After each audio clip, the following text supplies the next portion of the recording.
লোহার একটা হাতুড়ি দিয়ে মাথা থেকে পা পর্যন্ত পিটানো হবে, পিটিয়ে ওর গোশতের হাড্ডিগুলোকে থেতলে ফেলা হবে।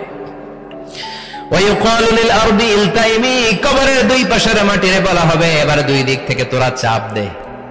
চাপ দেয়া হবে, ধাক্কা ধাক্কি করেও সে সুবিধা করতে পারবে না। মাটি আস্তে আস্তে আস্তে আস্তে দেহের দুই দিকে লেগে এমন জোরে দুইটা চাপ দিবে, তার ডান পাশের পাজরের হাড্ডি বাম দিকে ঢুকে যাবে, বাম দিকের হাড্ডি ডানে চলে যাবে। বিশ্বনবী বললেন এই হাতুড়ি দিয়ে পিটানোর শাস্তি, কবরের চাপ দেওয়ার শাস্তি চলতেই থাকবে হাত্তাল কিয়ামা, কিয়ামত পর্যন্ত।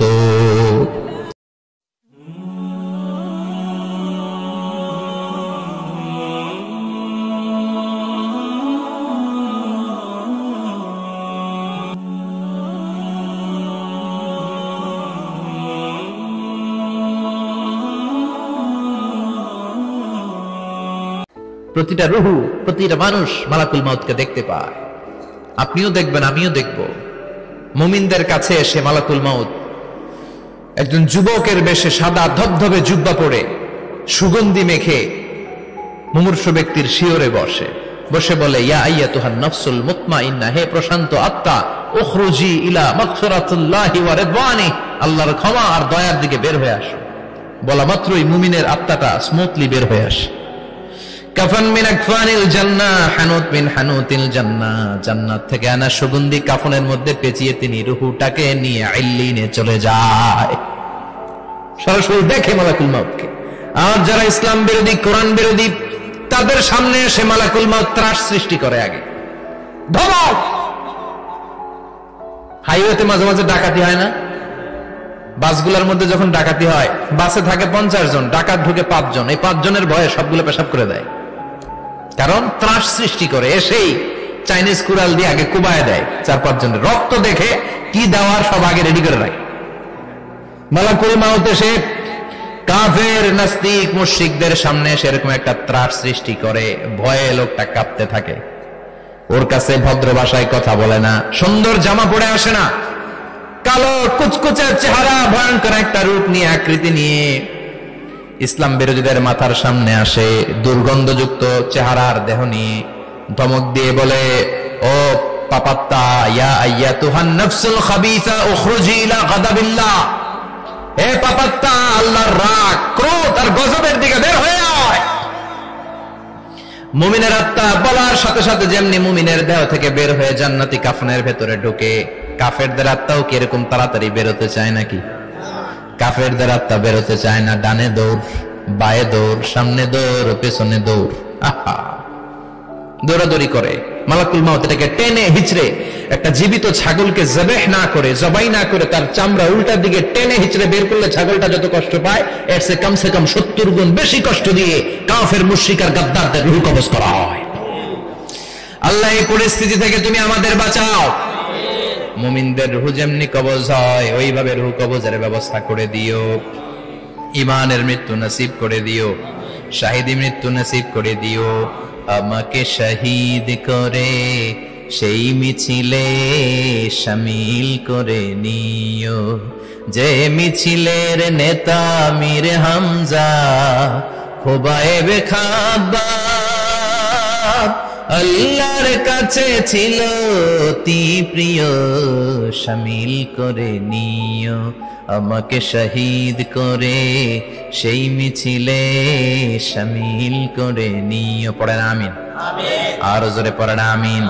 তার মানে বিমান দুর্ঘটনায় হোক, কিংবা লঞ্চ ডুবিতে হোক, কিংবা আগুনে পড়ে হোক, কিংবা আত্মঘাতী হামলায় হোক, যে যেখানেই মারা যায়, কবরের 3টা প্রশ্ন তার জন্য আছে না নাই? ইসলাম বিরোধীদের জন্য প্রশ্ন 3টা, আপনারা যারা মুমিন তাদের জন্য 4টা। আপনাদের জন্য একটা বেশি, আলহামদুলিল্লাহ। কোন কবরে এসে প্রথম প্রশ্ন করবে, মুনকার নাকির যখন চলে আসবে, 40 কদম যখন আত্মীয় স্বজনরা লাশটাকে কবরের মধ্যে দিয়ে 40 কদম চলে যায়, তখনই ফেরেশতা চলে আসে। আহা, শেষ, সব শেষ। এসেই পরীক্ষা শুরু। মার রব্বুক, তোর রবের নাম কি? চিল্লায় বলেন, আমাদের রবের নাম কি? আমরা বলবো রব্বি আল্লাহ, আল্লাহ আমারে রব। দমে দমে তনু মনে তারি অনুভব। পড়েন, আল্লাহ আমার রব, তোমার দুনিয়াতে আমি যেদিকে তাকাই, অথই নিয়ামতে ডুবে আছি সবাই। পাখপাখালির গানে শুনি তাসবিহ কলরব, তাসবিহ কলরব, আল্লাহ আমার রব। প্রথম প্রশ্ন, তোমার রব কে? আমরা বলবো আমাদের রব আল্লাহ। দ্বিতীয় প্রশ্ন, ওমা দীনুক, তোমার ধর্মের নাম কি? আমরা কি বলবো? তৃতীয় প্রশ্ন, বিশ্বনবীর চেহারা দেখিয়ে বলা হবে আতারিফু হাদার রাজুল, এই লোকটারে চিনো নাকি? আমরা বলবো চিনি, আমাদের প্রাণের নবী, ঠিক কিনা? চাঁদের চেয়ে সুন্দর তুমি নবী আমার কামলিহি ওয়ালা, দু জাহানের বাদশাহ তুমি প্যারা নবী সাল্লে আলা, চাঁদের চেয়ে সুন্দর তুমি নবী আমার কামলিহি ওয়ালা, ঠিক কিনা? তিনটা প্রশ্নের যথাযথ উত্তর যখন দিয়ে দিলেন, আপনার জন্য অতিরিক্ত আরেকটা প্রশ্ন করা হবে, ওয়ামা ইলমুক, তোমার নলেজ কি? তিনটা প্রশ্নের উত্তর যে তুমি করতে পারলা, কিভাবে পারলা, কেমনে জানলা? নকল করে বলছো নাকি জেনে বুঝে আসছো? নকল হয় না? এখন তো পরীক্ষা চলতেছে বোধহয়। কি পরীক্ষা? এসএসসি পরীক্ষা। নকল হয়? কৃষ্ণপুরে নকল নাই না? এখন মনে হয় এগুলো একটু কমছে। একটা সময় ছিল অনেক নকল হইতো। পাঞ্জাবের ভিতরে নকল, পকেটে নকল, টুপির ভিতরে নকল, মৌজার ভিতরেও নকল, এমনকি মেয়েরাও নকল করে পরীক্ষার হলে আসে না নাই? স্কেলের মধ্যে লিখে নিয়ে যায়, হাতের মধ্যে লিখে নিয়ে যায়, ওড়নায় লিখে নিয়ে যায়, কাপড়ে লিখে নিয়ে যায়, আসে না নাই? ফেরেশতারা বলবে নকল করছো নাকি? কেমনে জানলা? তিনটা প্রশ্নের উত্তর তুমি কেমনে বললা? আল্লাহ তোমার রব, ইসলাম তোমার ধর্ম, এই লোকটা বিশ্বনবী, কেমনে চিনলা? আপনাকে তখন বলতে হবে আমি কোরআন থেকে শিখেছি, আমি হাদিস থেকে শিখেছি, আমি ইসলাম জেনে বুঝে মেনেছি, আমি আন্দাজে কোথাও ঘুরি নাই। চিল্লা এখন ঠিক কিনা? আপনাকে বলতে হবে, এজন্য শিখতে হবে, প্রতিনিয়ত ইসলাম সম্পর্কে জানতে হবে, আখের গোছাতে হবে, জীবনটাকে আলোকিত করতে হবে। চিল্লায় বলেন ঠিক কিনা? চারটা প্রশ্নই যখন হয়ে গেল, ফেরেশতারা বলবে আহলান ওয়া সাহলান ওয়া মারহাবান বিক, খোশামদেদ, কংগ্রাচুলেশন, খোশামদেদ, কংগ্রাচুলেশন।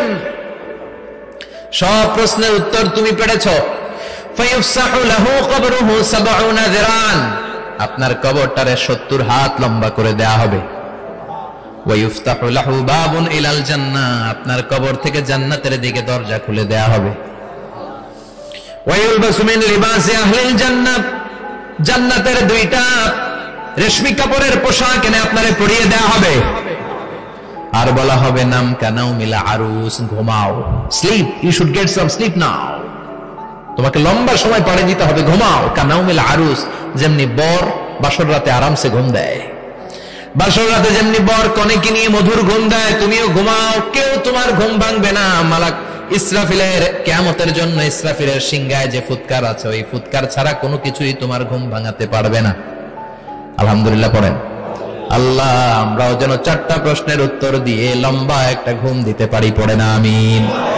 ওয়াম্মাল কাফির ওয়া আহলুশ শিমাল, আর ইসলাম বিরোধী যারা, তাদের সামনে আসবে মালাকান আসওয়াদান আজরাকান, কৃষ্ণ বর্ণের দেহ, নীলাভ বর্ণের দুটো চোখ, গায়ের রং কালো, চোখের রং নীল। দেখতে কেমন লাগে? আলিফ লাইলার ভূতের মতো। কথা কন? গায়ের রং কালো, চোখের রং নীল। ফেরেশতা দুইটা আসবে, এসে ত্রাস সৃষ্টি করবে, এসে বলবে বল তোর রবের নাম কি? মার রব্বুক। ইসলাম বিরোধী মুশরিক, কাফের, নাস্তিক এরা বলবে আমি জানি না আমার রবকে, আমি জানি না, আমি তো আজীবন শুধু চেয়ার করেছি, মদ খেয়েছি, আমি ধর্ষণে সেঞ্চুরি করেছি দুনিয়ার বুকে, আমি টেন্ডারবাজি করেছি, চাঁদাবাজি করেছি, আমি মাস্তানি করেছি, আমার দাপটে এলাকার ইসলাম প্রিয়রা বাসায় ঘুমাতে পারে না। আমি ছিলাম টেন্ডারবাজ, আমি ছিলাম গডফাদার, সন্ত্রাসীদের লিডার, আমি ছিলাম ডন 1 2 3 সব, আমি ছিলাম ডনের ডন, আমি ছিলাম মাস্তান, রংবাজ, রব টপ কি আমি তো জানি না। লাদ্রি লাদ্রি আমার জিজ্ঞেস করো না, আবার প্রশ্ন করা হবে ওয়ামা দীনুক, তোর ধর্মের নাম কি? বলবে লা আদরি, আমার কোনো ধর্ম নাই, আমার কোনো ধর্ম নাই, আমি শুধু মौज মাস্তিতে ছিলাম, আমি আনন্দ ফুর্তি করেছি, ইসলাম নিয়ে আমার মাথা ব্যথা ছিল না, আজীবন ইসলামরে আমি বাস দিয়েছি। চিল্লায় বলেন ঠিক কিনা?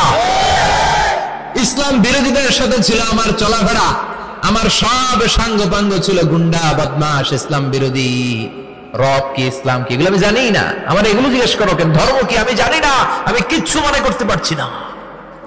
3 নাম্বার প্রশ্ন করা হবে আতারিফু হাযার রাজুল, দেখো তো এই লোকটারে চিনো কিনা? কয় না, চিনি না, তবে মনে হয় এই লোকটারে দুনিয়ার বুকে আমি গালি দিতাম, এই লোকটার বিরোধিতা করতাম, ব্লগের মধ্যে এই লোকটার ব্যাপারে কুৎসা রটনা করতাম, এই লোকটার কার্টুন বানিয়ে আমি হিংসা ছড়িয়ে দিতাম, এই লোকটার ব্যাপারে আমি এলাকার মধ্যে অপপ্রচার চালাতাম। ফেরেশতারা বলবে তাই, এই ছিল তো ডিউটি, দাঁড়া এখনই আমাদের খেলা শুরু, এখনই শুরু। ফায়ুতরাকু বিমাতারিক মিন হাদিদ, লোহার একটা হাতুড়ি দিয়ে মাথা থেকে পা পর্যন্ত পিটানো হবে, পিটিয়ে ওর গোশতের হাড্ডিগুলোকে থেতলে ফেলা হবে।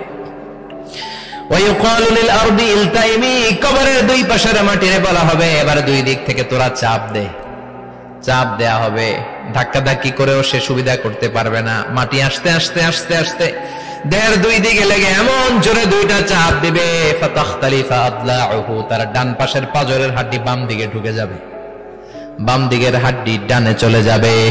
বিশ্বনবী বললেন এই হাতুড়ি দিয়ে পিটানোর শাস্তি, কবরের চাপ দেওয়ার শাস্তি চলতেই থাকবে হাত্তাল কিয়ামা, কিয়ামত পর্যন্ত। আল্লাহ কবরের শাস্তি থেকে আমাদের বাঁচাও। আমরা এই আযাব পেতে চাই না, আমরা যেন ঠিকভাবে কবরের 4টা প্রশ্নের উত্তর করে দিয়ে লম্বা ঘুম দিতে পারি। আল্লাহ তুমি তৌফিক দাও। এজন্য আল্লাহ বললেন গোলাম দুনিয়া নিয়ে পাগল হয়ে থেকো না, এই দুনিয়ার জীবন আসল জীবন নয়, আসল জীবন হলো কবরের জীবন। জোরে বলেন ঠিক কিনা? এই জন্য মাঝে মাঝে কবরে যাবেন, কবরস্থানে দাঁড়িয়ে চিন্তা করবেন এই জায়গায় আমারও আসতে হবে, দিন যাবে রাত আসবে, বৃষ্টি হবে, শীত আসবে, কেউ আমার দেখতে আসবে না, একা থাকতে হবে, একা, বড় একা, অন্ধকার, বড়ই অন্ধকার। ওই কবরের জীবনের সামান গোছানোর দরকার আছে না নাই? ওই কবরে সুখে শান্তিতে থাকতে চাইলে নামাজ পড়ার দরকার আছে না নাই? কোরআন পড়ার দরকার আছে না নাই? ছেলে মেয়েগুলোরে মানুষের মতো মানুষ করার দরকার আছে না নাই?